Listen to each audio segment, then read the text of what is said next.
But this panel will try to answer to at least two questions.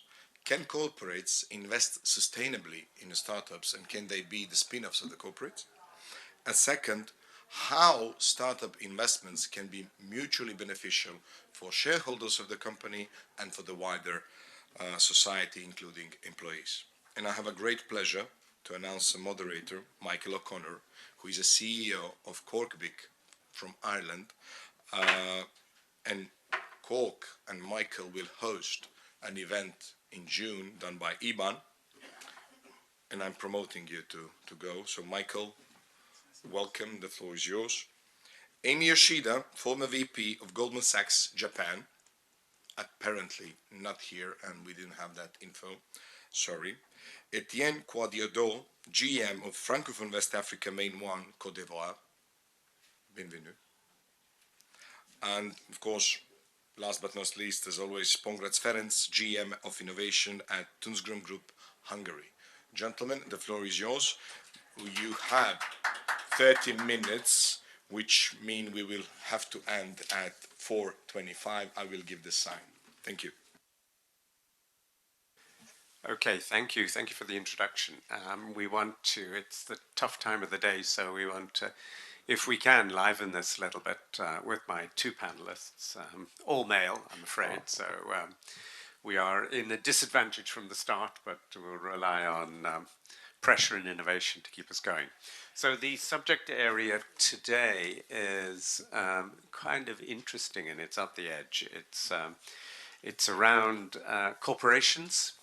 It's around fostering innovation, and it's about developing the value chain, which is really wide open. And it's how can corporations do that? And therefore, how can beneficiaries or people in that value chain take advantage of that by proposing things to corporations to do, because sometimes corporations don't always have the ideas of what to do. It takes somebody to stimulate them because they're on a train tracks of their own. So we have Etienne and Ferenc. So if we could maybe kick this off and basically just ask each of my two panelists to just give us 1 minute, just say what they do and where they're from.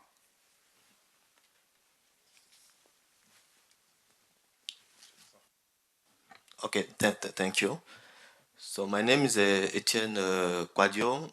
Currently, I'm managing a telecom company in Western Africa called Main One. And Main One is a submarine internet cable and also a data center operator in Western Africa. So since 10 years, we are working to develop digital economy and to reduce also the digital divide between Africa and the rest of the world. So it's what we are doing now, and to develop innovation and to create more value in our societies.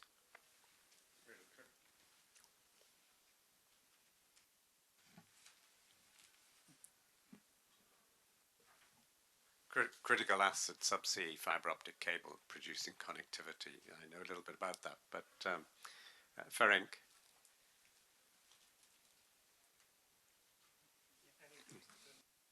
Yeah, that's technology. So I'm coming from Tungsram, which is a lighting company. So this is a quite old company, 125 years old, established in 1896.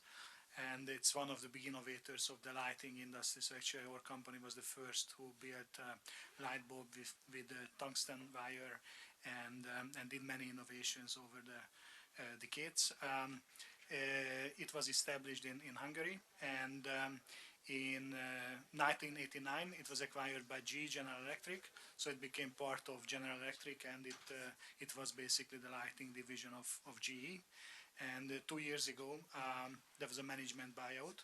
So the company was bought by the president of GE in Hungary, and it became again a Hungarian company, and became independent and became a startup itself. Tried to trying to reinvent itself. Currently, we are in 110 countries all over the world with lighting products mostly.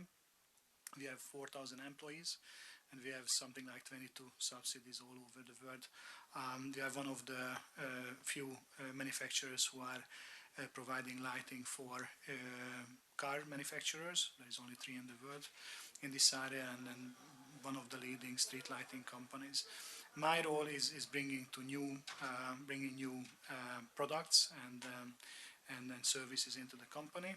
So our ambition is currently we are approximately $300 million revenue company. Ambition is to become a $1 billion company in 10 years' time, and half of that should come from new products from non-lighting.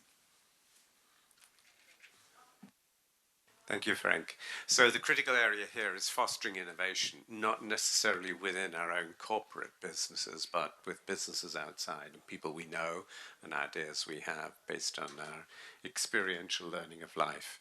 So if I could go to Africa, where I think there is greater innovation than probably anywhere else in Europe in this space because of what is happening and the reconstruction of value chains. So Etienne, things that are happening for corporates that, or you think corporates could get involved in to create ideas here that are meaningful? Yes, corporates should be involved. They have the role to play. It's true that, like in all economy, we have the role of the government, the public sector, but also the role of the private sector. So, for the role of the private sector, yes, corporate they have the key role to play to develop to boost innovation.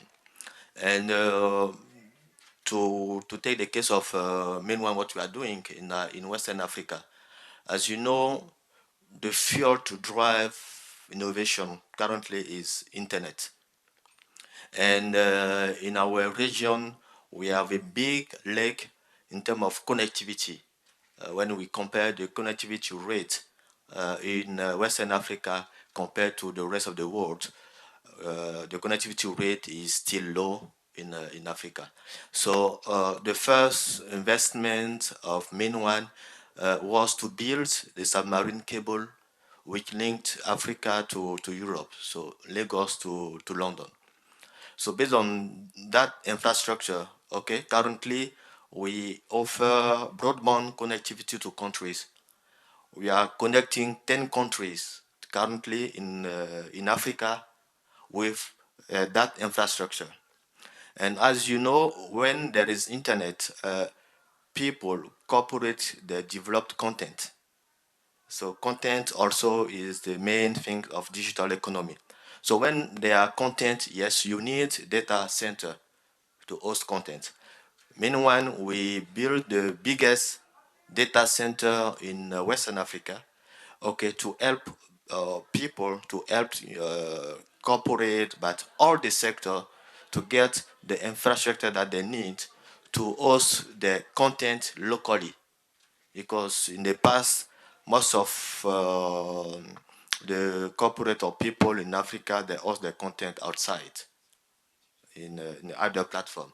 So now we are offering the platform to get the content created locally, be hosted locally. So this sort of initiative in terms of investment action that we are doing to create the ecosystem, which is really important to boost innovation.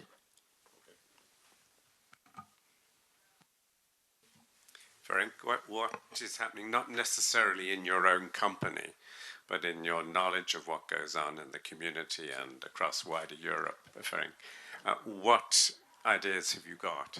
Here we're interested in a bit of blue sky as well, if you can, of corporates fostering innovation. It's hard because they're on a delivery, they're on a strategy, there's a cost structure, there's performance targets. So thinking outside of that box is really hard for corporates to do, and it doesn't happen very often. Increasingly, it's happening, and it's often driven by high-value employees and keeping them. So you've got younger employees and keeping them, so there has to be value in working in the business other than the salary.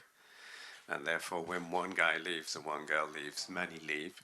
So it's a question of keeping your key employees and creating a vibrant atmosphere about what the company does in fostering innovation. So outside of your own company, ideas, Hungary or elsewhere. Yes, yes. Thank you. So actually, I think if you see Europe, Europe is a kind of behind in many matters in innovation versus Asia and North America. And I think it has many reasons, and one of them is, in my view, is cultural. So in the US, there is a kind of entrepreneurial culture. There's a culture of investing in startups and all these kind of things. So in Europe, research is very much financed by the government, and very often researchers are doing research for its sake, and then just getting public money funding for creating prototypes or research papers, and I think there is a kind of gap between this kind of academic research and between the companies. I think the point you made is that yes, people are hungry for innovation. So very often in big companies, people would like to do something new, thinking outside of the box, but usually you have to follow procedures and execute what the company is telling. I think this is very much linked to this theory of disruptive innovation, that if a company is successful in an area, has a high market share, not necessarily pushed to innovate, but just kind of milking the most profitable customers. But on the other side, I think Europe must have innovation, because to keep the life standard, we need to have high value-add products on one side. The other side, there's a big need from a sustainability point of view to innovate, to keep up or to answer actually the environmental challenges that we have. So I think one of the big drivers for innovation is actually sustainability. Etienne, have you got any comments on that? Fostering innovation, spin-off on the wild side. Okay, one of the role that corporate could play in that field is, in our corporation, we are facing daily challenges, and in terms of return to the society, what corporate can do is, for some challenges, is they could decide to work with the startup ecosystem. Could be some incubation, some accelerator, to share what they have in terms of pain point and the solution that they are looking for. So, for example, young people startup, they could work on the challenges faced by corporate, and they know that their first client will be that corporate. So it will be also an accelerator for fundraising and also to scale up those startups, because if they know that a big corporate has this challenge, if I find a solution, my first client will be this corporate. It will be my reference, and also in terms of pilot and so on. So this sort of collaboration between corporate, the startup ecosystem, incubators, and so on is a good social collaboration to develop, to boost innovation. That's interesting. We had a situation in Ireland where a Japanese corporation in cybersecurity called Trem Micro, that's listed on the Japan Tokyo Stock Exchange, got involved with us on an accelerator, and they came in as a sponsor. Everybody else was coming in as an investor, so with a carried interest return. And they came in to give exposure to their employees and top staff to emerging cybersecurity companies and AI companies, just to give a flavor of what was going on. And the thing that was going through my head is, why did they do this? We approached them, they said yes. And the threat to them was that their key technical staff would go and leave and do a startup. But in fact, that never happened, simply because the risks and the salaries they were paid and the quality of the working life within the Trem Micro meant that they didn't leave. They saw how hard it was, And actually, it strengthened their employment base, but also gave heart to the employees in there, realizing outside that they were helping a new generation of younger people start new businesses and where their ideas were at and how they could help. So it had the effect that we thought it would have was the opposite. And that's a lot of the cases with innovation. The negative you think you have is the asset.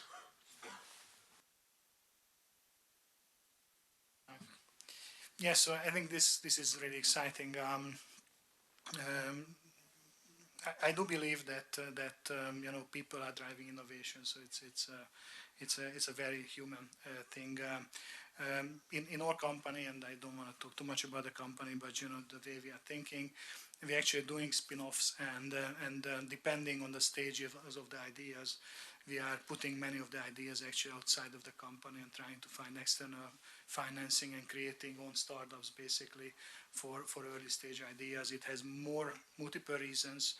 One reason is that a corporate structure doesn't help innovation, because if everything is organized and structured, then you cannot change quickly.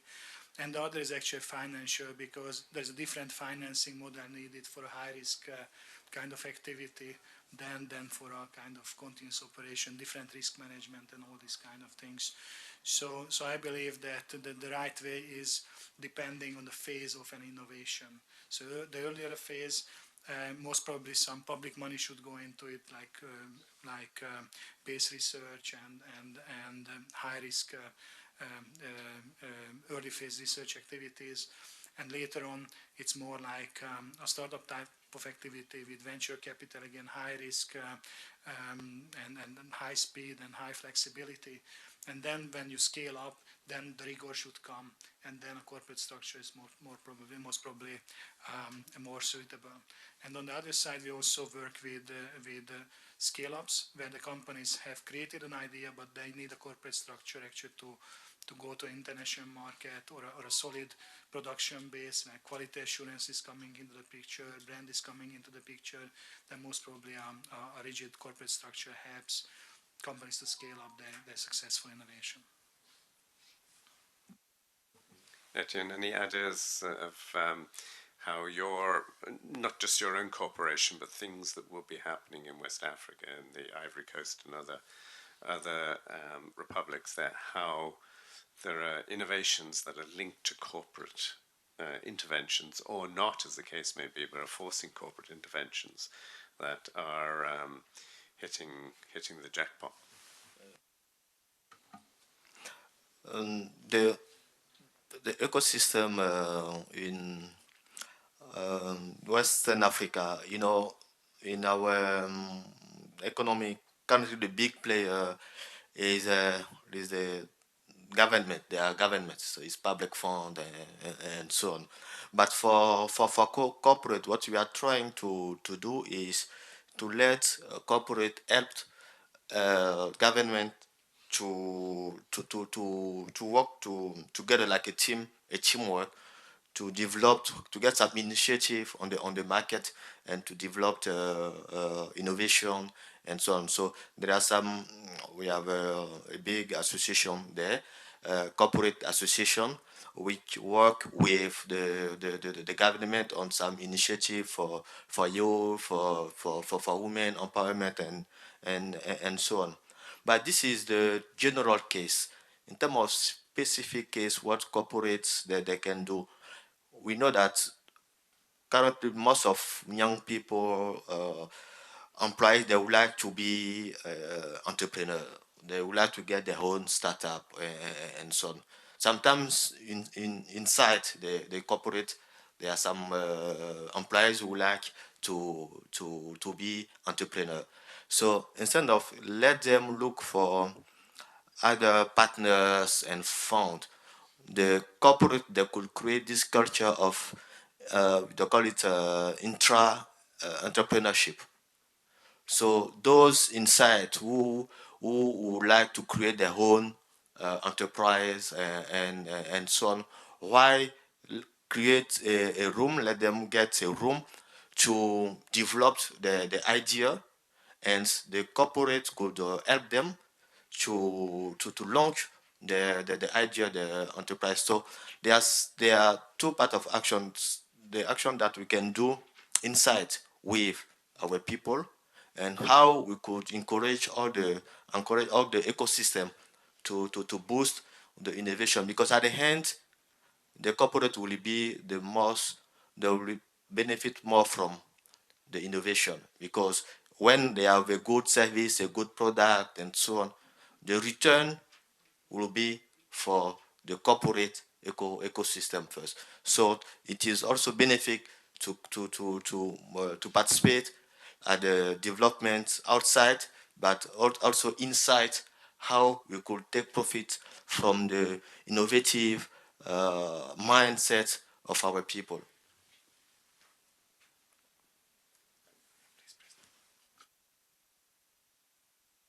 An interesting example in Ireland is a startup company called Food Cloud, who two ladies out of a university, one had been working in investment banking for a few years, and she came back, and the other was a raw graduate, decided to set up a company to recycle food out of food producers and supermarkets. And that was the idea, to stop the food going to waste and therefore being used then for charitable purposes.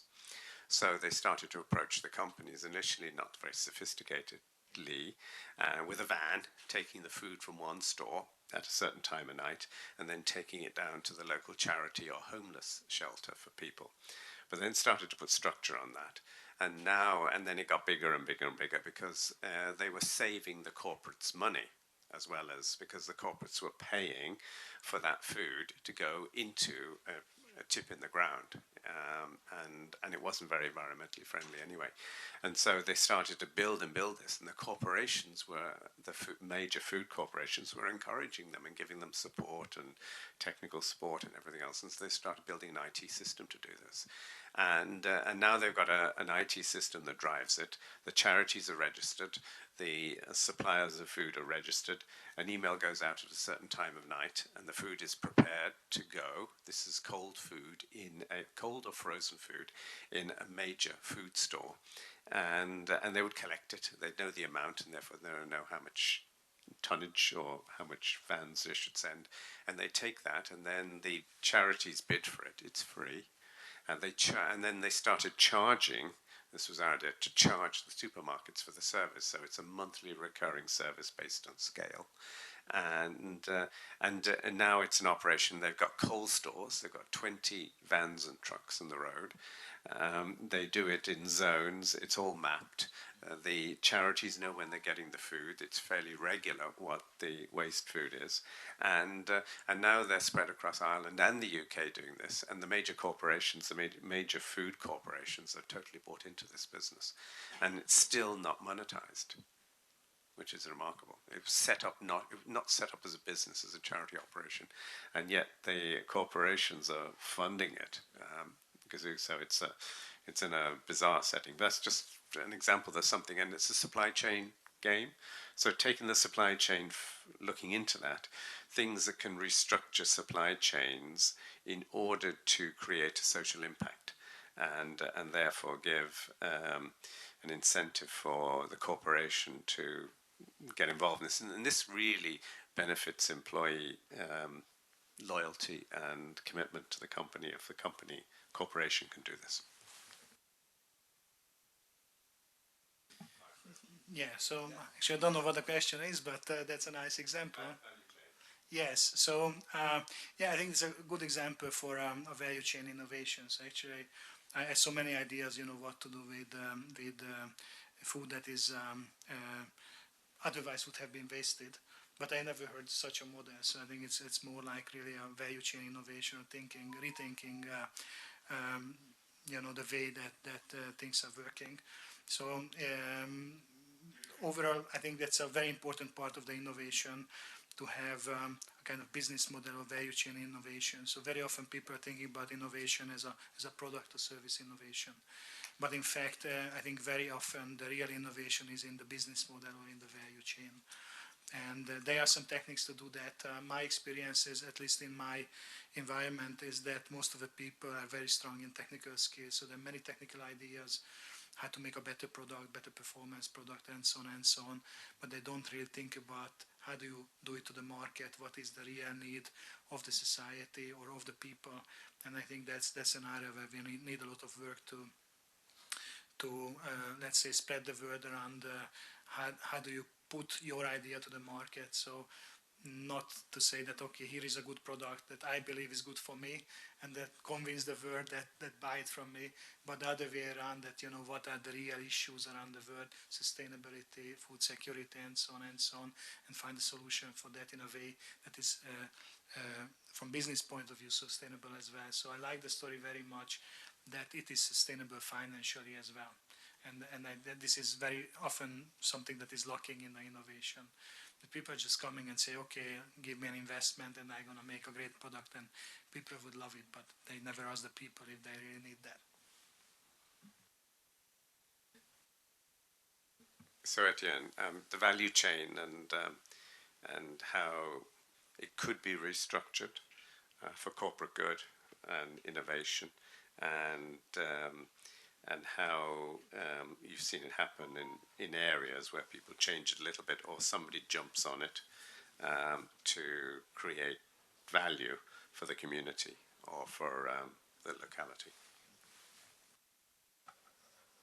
In terms of value change, I would like to take an example of in the agriculture sector. In our country, agriculture is the biggest economic sector in our countries, and the main players are multinational. And as you know, multinational, they have the organization, they have the sales team, technical team, procurement team, and so on. So in the past, when they need to deal with farmers, and they send all the team to sell product, to let them know how to use it, and okay, but all the value chain is managed by the multinational with their staff. Now what they are trying to do is okay, to try to organize farmers in terms of association, and what they are trying to do is to train and young people in a region, in rural areas, for example. So when they bring their product, they train these people, they train the young people, so they don't need to send any more technical people to the remote site to let the farmer how to use, for example, the product. No, now they produce, they send to Côte d'Ivoire, to the region, but for the distribution and for the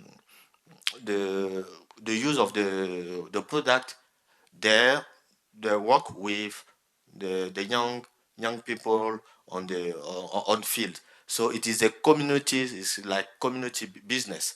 So we try to let the community be committed and involved in their business. So when they buy a product for multinational, they know that the sons, the people will work on the value chain. So they will create value also for the society.